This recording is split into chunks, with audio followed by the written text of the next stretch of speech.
ലാലിഗയിൽ Real മാഡ്രിഡിന്റെ വിജയം. ഇന്ന് Santiago ബെർണബ്യൂവിൽ Real ബെറ്റിസിനെ എതിരില്ലാത്ത 2 ഗോളുകൾക്കാണ് റയൽ മാഡ്രിഡ് പരാജയപ്പെടുത്തിയത്.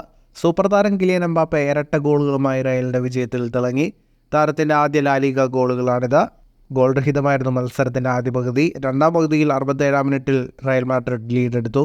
ഫെഡെ വെൽവെർദെ മനോഹരമായി നൽകിയ ബാക്ക് ഹീൽ പാസിൽ നിന്നായിരുന്നു എംബാപ്പയുടെ ആദ്യ ലാലിഗ ഗോൾ. തുടർന്ന് 75-ാം മിനിറ്റിൽ വിനീഷ്യസിനെ വീഴ്ത്തിയതിന് ലഭിച്ച പെനാൽറ്റി ലക്ഷ്യത്തിലെത്തിച്ച് എംബാപ്പെ റയലിന്റെ വിജയം ഉറപ്പാക്കി. മത്സരത്തിന്റെ കണക്കുകളിലേക്ക് വന്നാൽ 60% ബോൾ പൊസിഷൻ റയൽ മാഡ്രിഡിനായിരുന്നു. 21 ഷോട്ടുകളാണ് റയൽ മാഡ്രിഡ് ആകെ തൊടുത്തത്. 7 ഷോട്ട് ഓൺ ടാർഗറ്റ്.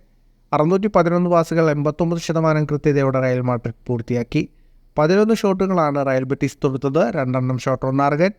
421 പാസുകൾ 83% കൃത്യതയോടെ റയൽ ബെറ്റിസ് പൂർത്തിയാക്കി. ജയത്തോടെ ലീഗിൽ 4 മത്സരങ്ങളിൽ നിന്ന് റയൽ മാഡ്രിഡ് 8 പോയിന്റായി. 12 പോയിന്റുള്ള ബാഴ്സലോണയ്ക്ക് പിന്നിൽ രണ്ടാമതാണ് റയൽ. ഇന്റർനാഷണൽ ബ്രേക്കിന് ശേഷം മടങ്ങിയെത്തുമ്പോൾ റയൽ സോസിഡാഡാണ് റയൽ മാഡ്രിഡിന്റെ അടുത്ത എതിരാളികൾ. ഫുട്ബോൾ ലോകത്തെ കൂടുതൽ വാർത്തകൾക്കും വിശേഷങ്ങൾക്കുമായി സ്പോർട്സ് കഫേ അപ്പോൾ തന്നെ സബ്സ്ക്രൈബ് ചെയ്യുക.